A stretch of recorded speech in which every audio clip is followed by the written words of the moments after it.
À la une donc de votre journal, Alexis, le gouvernement Barnier, dévoilé hier soir, annonce solennelle, comme à l'accoutumée, faite par Alexis Kohler. Oui, la liste des nouveaux ministres a été égrenée, comme le veut la tradition républicaine, par le secrétaire général de l'Élysée. 39 noms dévoilés au total pour 19 ministres en plein exercice. Un casting où la droite et le bloc central sont spécialement gâtés. 3 postes pour le MoDem, dont les affaires étrangères pour le vice-président du parti, Jean-Noël Barrot. 10 postes pour les LR, dont le prestigieux ministère de l'Intérieur. Le premier flic de France s'appelle désormais Bruno Retailleau. À l'agriculture, mission délicate confiée à la députée LR Annie Genevard.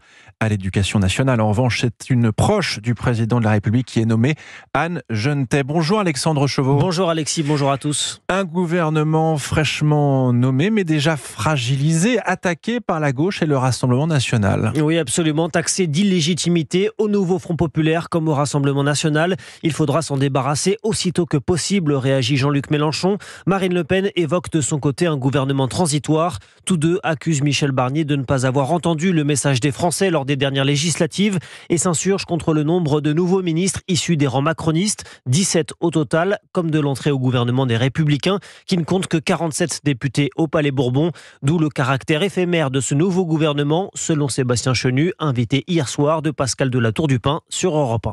Je pense que le sablier est renversé.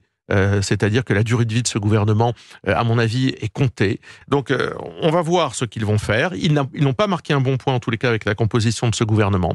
Moi, je crois qu'ils sont passés à côté de la nécessaire rénovation de la vie politique. Et puis surtout, comme je dis, il n'y a pas de légitimité. Donc, nommer des gens que plus personne ne veut voir, c'est un non-sens absolu. La menace qui plane au-dessus de Michel Barnier, c'est bien sûr la motion de censure qui, si elle réunit 289 voix à l'Assemblée, renverse le Premier ministre et son équipe. La gauche promet déjà d'en déposer une à l'ouverture de la session parlementaire début octobre. Le RN, vous venez de l'entendre, se réserve le droit de joindre ses voix à celle du nouveau Front populaire. Le RN qui poursuit néanmoins sa quête de normalisation et pourrait donc laisser sa chance au gouvernement, moyen de ne pas apparaître aux yeux des Français comme un facteur d'instabilité pour le pays. Merci Alexandre Chauveau du service politique d'Europe 1.